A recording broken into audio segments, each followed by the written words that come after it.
Hello everyone, welcome back to my YouTube channel ORSEP The Way to Success, that is one right stop career education platform।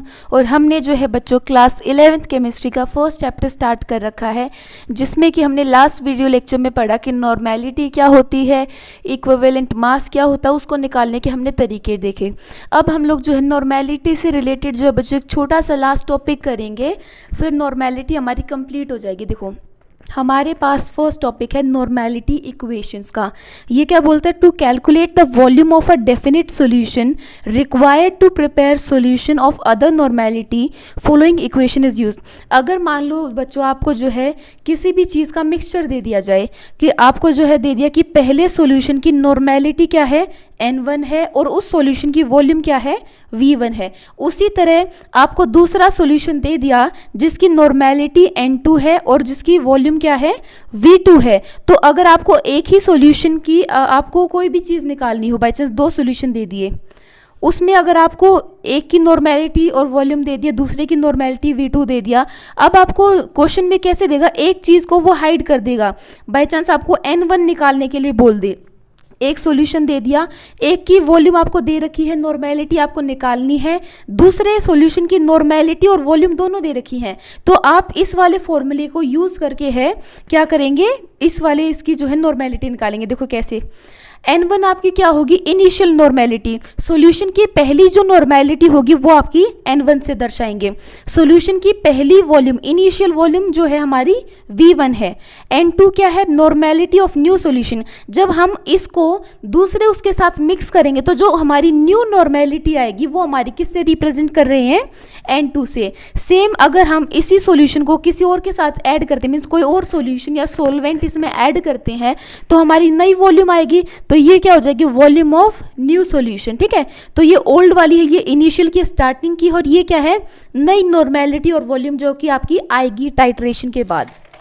अब देखो by chance आपको जो है एक question दे दिया, क्या, What will be the concentration of citric acid be if 25.00 ml of citric acid solution titrated with 28.12 ml of 0.1718 normal KOH। क्या बोल रहे हैं बच्चों, देखो आपको बोल दिया कि सिट्रिक एसिड की क्या निकालो, कंसंट्रेशन निकालो। कब निकालो, जब उसकी वॉल्यूम कितनी है, 25.00 ml आपकी सिट्रिक एसिड की क्या है, कंसंट्रेशन है। ठीक है, टाइट्रेटेड विद, और हमने इसको किसके साथ मिक्स किया है, हमने इसको मिक्स किया है 28.12 ml ऑफ KOH के साथ। ठीक है, आपको दूसरा सॉल्यूशन किसका दे रखा है, KOH का दे रखा है।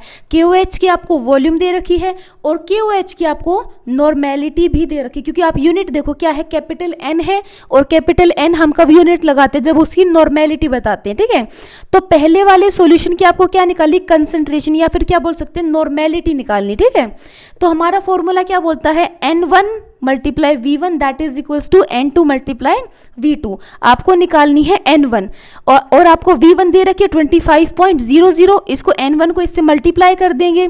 सेम यहाँ पे भी N2 आपको दे रखा है 0.17182 नॉर्मेलिटी, मल्टीप्लाई कर देंगे उसकी वॉल्यूम से, दैट इज 28.12 ml। इसको जब हम लोग सॉल्व करेंगे बच्चों, तो हमारी फर्स्ट उसकी नॉर्मेलिटी कितनी आएगी, 0.1932 N। तो ये जो है आपकी सिट्रिक एसिड की क्या आई है, कंसंट्रेशन, या फिर क्या बोल सकते हो, उसकी नॉर्मेलिटी आई है। तो इस तरीके के क्वेश्चंस आपसे पूछे जाते हैं कि आपको कोई भी तीन चीजें दे देगा, इन चार चीज़ों में से कोई भी तीन चीज़ें दे देगा, चाहे वो इधर वाली हो या इधर वाली, आपको कोई भी एक चीज़ निकालने के लिए बोलेंगे। ठीक है, यहाँ से आप क्वेश्चन से समझेंगे कि कौन सी चीज़ आपको दे रखी है और कौन सी आपने निकालनी है। आई होप आपको ये समझ में आया होगा। अब हम लोग नेक्स्ट बढ़ते हैं बच्चों, आपको नेक्स्ट पॉइंट क्या दे रखा है, suppose we have mixed 3 solutions of same solute of normality N1, N2 and N3 and volume V1, V2 and V3। By chance बच्चों देखो आपको बोल दे कि आपके पास एक सॉल्यूशन ये है, दूसरा ये है और तीसरा ये है, इसकी नॉर्मेलिटी है N1, इसकी वॉल्यूम है V1, सेकेंड वाले सॉल्यूशन की normality N2, volume V2, third वाले सॉल्यूशन की नॉर्मेलिटी N3, वॉल्यूम V3। इन्होंने बोला अगर हम इन तीनों सॉल्यूशंस को मिक्स करके एक बड़ा सॉल्यूशन बना दें, तो आप इस वाले सॉल्यूशन की जो रिजल्टेंट सॉल्यूशन आया है उसकी नॉर्मेलिटी बताइए क्या होगी। तो उसका फॉर्मूला क्या होता है बच्चों, उसका फॉर्मूला होता है N1 V1 plus N2V2 plus N3V3 divided by V1 plus V2 plus V3। आपको क्या करना है, फर्स्ट वाले की नॉर्मेलिटी को उसकी वॉल्यूम से मल्टीप्लाई कर दीजिए, उसमें सेकंड वाली नॉर्मेलिटी को V2 से मल्टीप्लाई करके क्या कर दीजिए, ऐड कर दीजिए। सिमिलरली आपको कितने ही सॉल्यूशंस दे रखे हों, आप नॉर्मेलिटी को और वॉल्यूम को मल्टीप्लाई करके दूसरे वाले में उसको क्या कर दीजिए, ऐड, और उसको डिवाइड कर दीजिए टोटल वॉल्यूम ऑफ सॉल्यूशन से, कि यहाँ पे कितनी वॉल्यूम थी प्लस यहाँ पे कितनी थी और V3 कितनी थी, तीनों को आप क्या कर दीजिए, ऐड कर दीजिए। तो ये क्या आएगा, आपका रिजल्टेंट नॉर्मेलिटी आएगी। आई होप आपको ये भी समझ में आई होगी। अब हम लोग देखते हैं बाय चांस ये कब का केस है बच्चों, हम लोग बोलते हैं अगर आपका सोल्यूट सेम है, मान लो यहाँ पे भी आपका एसिडिक सॉल्यूशन है और यहाँ पे भी आपका एसिडिक सॉल्यूशन है, तो आप ये वाला फॉर्मूला लगाएंगे, ठीक है। और मान लीजिए अगर आपको दे रखा है ये वाला सॉल्यूशन भी क्या है, बेसिक है, और ये वाला सॉल्यूशन भी क्या है, बेसिक है। अगर आपका सोल्यूट सेम है, मींस दोनों एसिडिक है या दोनों या तीनों जितने भी सॉल्यूशन है, अगर वो सारे एसिडिक है तो आप ये फॉर्मूला लगाएंगे, या फिर वो सारे बेसिक है तो भी आप ये फॉर्मूला लगाएंगे, ठीक है। अब केस क्या आता है, अगर मान लो हम जो है मिक्स करते हैं दो सॉल्यूशंस को of different solute of normality. अब जो है मान लीजिए हम दो सॉल्यूशंस को मिक्स कर रहे हैं, लेकिन उनका सोल्यूट क्या है, डिफरेंट है, यानी कि एक तो क्या होगा, एसिडिक होगा और एक क्या होगा, बेसिक होगा। तो मान लीजिए आपका फॉर्मूला आप कैसे लेंगे, Na ले लो, Na यानी कि normality of acidic solution. Va की बात करें तो हम क्या बोलेंगे, वॉल्यूम ऑफ एसिडिक सॉल्यूशन। हमने एक बीकर में ले लिया एसिडिक सॉल्यूशन और एक में क्या ले लिया, बेसिक। अब हमें इनको मिक्स करके थर्ड सॉल्यूशन बनाना है, तो पहले तो आप इस वाले की नॉर्मेलिटी और वॉल्यूम लिख लो Na और Va से, ठीक है, और फिर अब इस वाले की लिख लो Nb यानी कि नॉर्मेलिटी ऑफ बेसिक सॉल्यूशन और Vb यानी कि वॉल्यूम ऑफ बेसिक सॉल्यूशन। आप दोनों का ऐसे लिख लेंगे। अब आपके पास तीन केस बनते हैं बच्चों, तीन क्या बनते हैं, हो सकता है कि यानी कि एसिडिक सॉल्यूशन मीन्स जो आपका H पॉजिटिव आयंस है, जो आप रिजल्टेंट सॉल्यूशन बनाओगे, हो सकता है उसके अंदर H पॉजिटिव आयंस ज़्यादा हो, तो वो हमारा अलग केस होगा। हो सकता है इस रिजल्टेंट सॉल्यूशन में आपके OH नेगेटिव आयंस ज़्यादा हो। एक तरफ तो पॉसिबिलिटी है कि आपका एसिडिक कैरेक्टर ज़्यादा हो, और दूसरी तरफ पॉसिबिलिटी क्या है, आपका बेसिक कैरेक्टर भी ज़्यादा हो सकता है। अब ये देखो, if NaVa is greater than NbVb, यानी कि आपके H पॉजिटिव आयंस अगर रिजल्टेंट सॉल्यूशन में ज़्यादा हैं, किन के मुकाबले, OH नेगेटिव के मुकाबले, यानी कि बेसिक के मुकाबले ज़्यादा हैं, तो आपका रिजल्टेंट नॉर्मेलिटी का फॉर्मूला क्या बनेगा, NaVa minus NbVb divided by volume of acidic solution plus volume of basic solution. सिर्फ आपको इतना ही करना है, जिसकी कंसंट्रेशन ज़्यादा है, चाहे वो H पॉजिटिव हो चाहे OH नेगेटिव हो, तो आप उसको पहले रखेंगे। अभी आपने देखा एसिडिक वाले की ज़्यादा है, तो हमने NaVa को पहले लिखा, उसमें से आप छोटे वाले को क्या कर दोगे, माइनस कर दोगे, और फिर डिवाइड कर दोगे दोनों की टोटल वॉल्यूम से, ठीक है। अब आपके पास दूसरा केस क्या बनता है बच्चों, अगर जो है आपके NbVb ज़्यादा है किसके मुकाबले, NaVa से, यानी कि क्या बोल सकते हैं कि OH नेगेटिव की कंसंट्रेशन ज़्यादा है किसके मुकाबले, H पॉजिटिव के मुकाबले ज़्यादा है, यानी कि बेसिक सॉल्यूशन में बेसिक सॉल्यूशन ज़्यादा है और एसिडिक कम है। तो आपका फॉर्मूला क्या बनेगा, जो ज़्यादा है उसको पहले रख लो, NbVb minus NaVa divide by volume of acidic solution plus volume of basic solution. दोनों में डिफरेंस कुछ भी नहीं है, वहाँ पे एसिडिक सॉल्यूशन पहले आ रहा था और बेसिक बाद में, क्योंकि वो ज़्यादा था। यहाँ पे बेसिक वाला आपका ज़्यादा है, तो आप उसको पहले रख के माइनस कर दोगे उसमें से छोटे वाले को। आई होप आपको ये भी समझ में आया होगा। अब हम लोग थर्ड केस की बात करते हैं बच्चों। थर्ड केस अगर हो सकता है H पॉजिटिव और OH नेगेटिव्स की मात्रा क्या हो, सेम हो, कोई भी ज़्यादा ना हो, ना H पॉजिटिव ज़्यादा हो ना OH नेगेटिव ज़्यादा हो। अगर दोनों की कंसंट्रेशन सेम होगी, यानी कि वहाँ पे क्या हो जाएगा, न्यूट्रलाइजेशन हो जाएगा। मीन्स हम ये बोलते हैं ना कि H पॉजिटिव और OH नेगेटिव अगर सेम अमाउंट में प्रेजेंट होते हैं, तो वो हमारा सॉल्यूशन क्या बन जाता है, न्यूट्रल सॉल्यूशन बन जाता है, ठीक है। सेम यहाँ पे भी बोल रखा है, हो सकता है कि NaVa आपके बराबर हो किसके, NbVb के, तो जो आपका रिजल्टेंट सॉल्यूशन बनेगा वो क्या हो जाएगा, वो न्यूट्रलाइज हो जाएगा, ठीक है। यानी कि H पॉजिटिव और OH नेगेटिव की मात्रा क्या है सॉल्यूशन में, सेम है, इक्वल है, ठीक है। आई होप आपको ये समझ में आया होगा। ये था बच्चों हमारा लास्ट नॉर्मेलिटी का छोटा सा टॉपिक, नॉर्मेलिटी इक्वेशंस नाम से हम इसको बोल सकते हैं, ठीक है। तो यहाँ पे हमारी नॉर्मेलिटी वाली जो कंसंट्रेशन टर्म है वो ख़त्म हो चुकी है। अब हमारी एक दो कंसंट्रेशन टर्म्स और बची है, उनको आज हम इस वीडियो में कंप्लीट कर लेंगे। 7th कंसंट्रेशन टर्म है बच्चों पार्ट्स पर मिलियन, या फिर हम बोल सकते हैं ppm। The amount of solute dissolved in the solvent is in very less quantity. क्या बोल सकते हैं बच्चों, जब जो हम सोल्यूट डिजॉल्व करते हैं सॉल्वेंट में, अगर वो बहुत ही कम क्वांटिटी में हो, किस में हो, बहुत ही कम क्वांटिटी में, यानी कि पार्ट मीन्स 1 मिलियंथ अमाउंट में हो, तो वो आपका पार्ट्स पर मिलियन कहलाता है। इसको डेफिनेशन को ज़्यादा ध्यान मत दो, मेन आपका फॉर्मूला दैट इज ppm का फॉर्मूला क्या हो जाएगा, mass of solute divided by total mass of solution multiply by 10 की पावर 6। आपका ये वाला फॉर्मूला सेम चलता आ रहा है कि सोल्यूट का मास है उसको डिवाइड कर दो सॉल्यूशन के मास से। यहाँ पे बाकी केसेस में आपका आता था 100 से मल्टीप्लाई करना, लेकिन ppm के अंदर आप किससे मल्टीप्लाई करेंगे, 10 की पावर 6 से मल्टीप्लाई करेंगे, ठीक है। तो ये आपका ppm का फॉर्मूला है। अब एक न्यूमेरिकल देखते हैं बच्चों। न्यूमेरिकल क्या बोल रहा है, what is the concentration of solution in ppm। आपको बोल दे कि ppm में सॉल्यूशन की कंसंट्रेशन निकालो व्हेन 5.0 मल्टीप्लाई 10 की power 5 gram CO2 is dissolved in 100 ml of solution. आपको सोल्यूट की कंसंट्रेशन दे दी, सॉल्यूशन की कंसंट्रेशन दे दी, आपको ppm में पूरे उसका निकालना है, ठीक है। ppm का फॉर्मूला क्या बोलता है, मास ऑफ सोल्यूट। आपका सोल्यूट का मास कितना है, 5.0 मल्टीप्लाई 10 की power -5 divided by total mass of solution. आपको सोल्यूशन का मास कितना दे रखा है, 100 ml दे रखा है, उसको हम कितने से मल्टीप्लाई कर देंगे, 10 की पावर 6 से मल्टीप्लाई कर देंगे। जब हम इसको सॉल्व करेंगे तो हमारा आंसर क्या आ जाएगा बच्चों, 0.5 जो है आपका आंसर आ जाएगा। इसमें कोई भी यूनिट वगैरह आपकी नहीं लगती है, सिर्फ आपको सोल्यूट का मास देखना है, उसको डिवाइड कर दो सोल्यूशन के मास से और मल्टीप्लाई कर दो 10 की पावर 6 से। आई होप आपको ये भी समझ में आया होगा। अब नेक्स्ट हमारा टॉपिक है फॉर्मेलिटी। नेक्स्ट कंसंट्रेशन टर्म है बच्चों फॉर्मेलिटी, जिसको हम डिनोट करते हैं कैपिटल F से। It is the number of gram formula units present in 1 litre of solution. यानी कि कितने फॉर्मूला यूनिट्स जो है, ग्राम फॉर्मूला यूनिट्स आपके प्रेजेंट है किसमें, 1 लीटर सोल्यूशन के अंदर।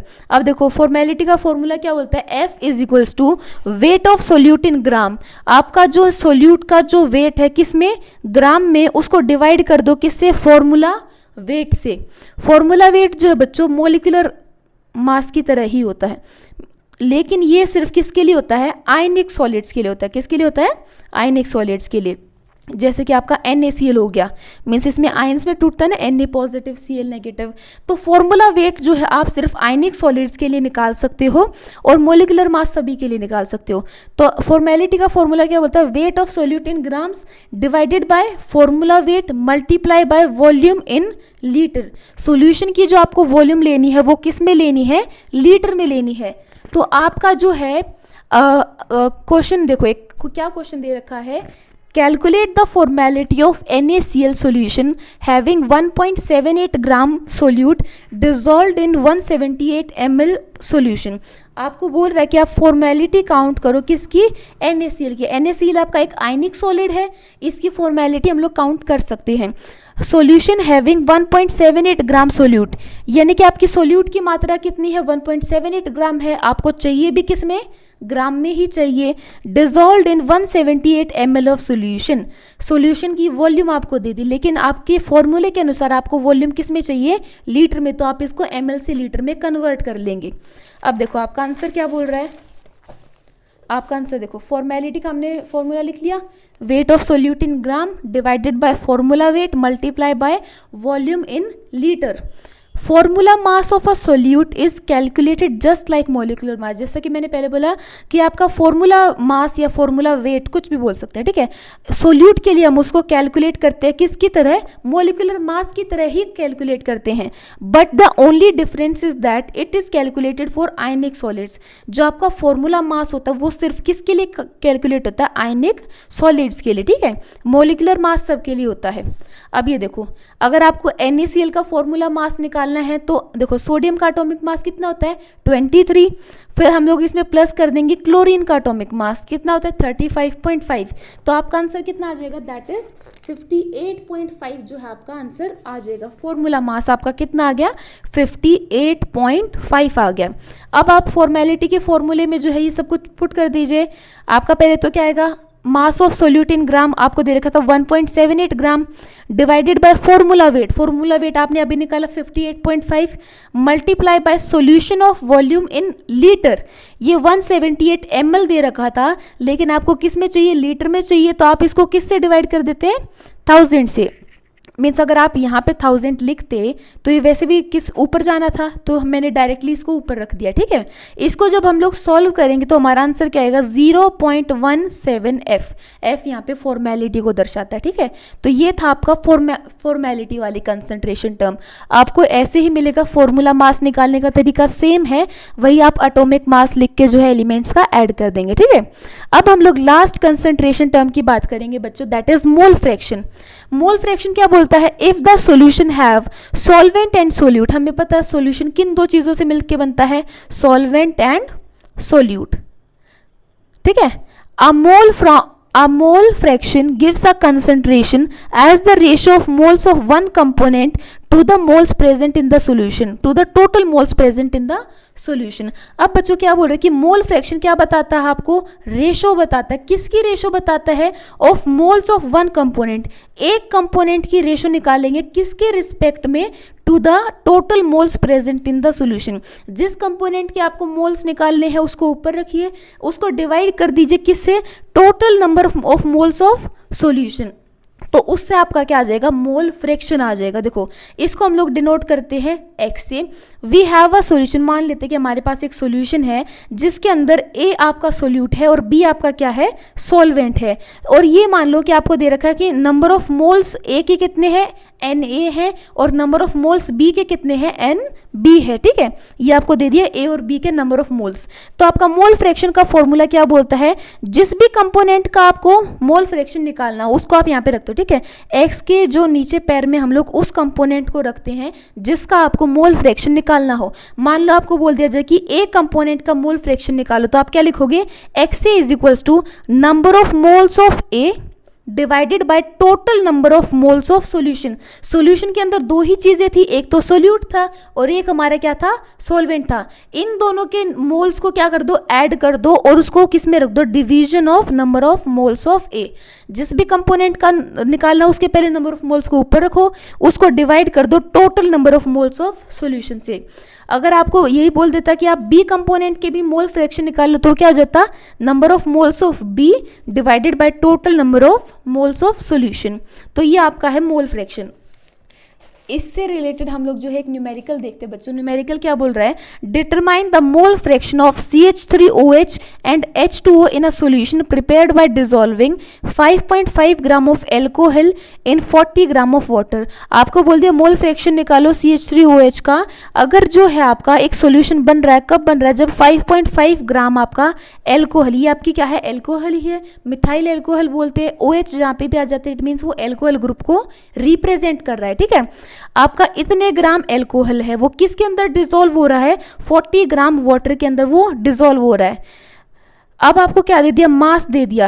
H2O का मीन्स मोलिकुलर मास पहले ही आपको निकाल के दे दिया 18, क्योंकि आप खुद भी निकालते तो हाइड्रोजन का कितना हो जाता 1, उसका एटॉमिक मास मल्टीप्लाई में 2, क्योंकि 2 हाइड्रोजन के एटम्स है, प्लस 16। इसको सॉल्व करते तो 18 ही आता, तो उन्होंने मोलिकुलर मास जो है कंपाउंड का आपको पहले दे दिया। H2O का कितना 18 और CH3OH का कितना दे दिया 32।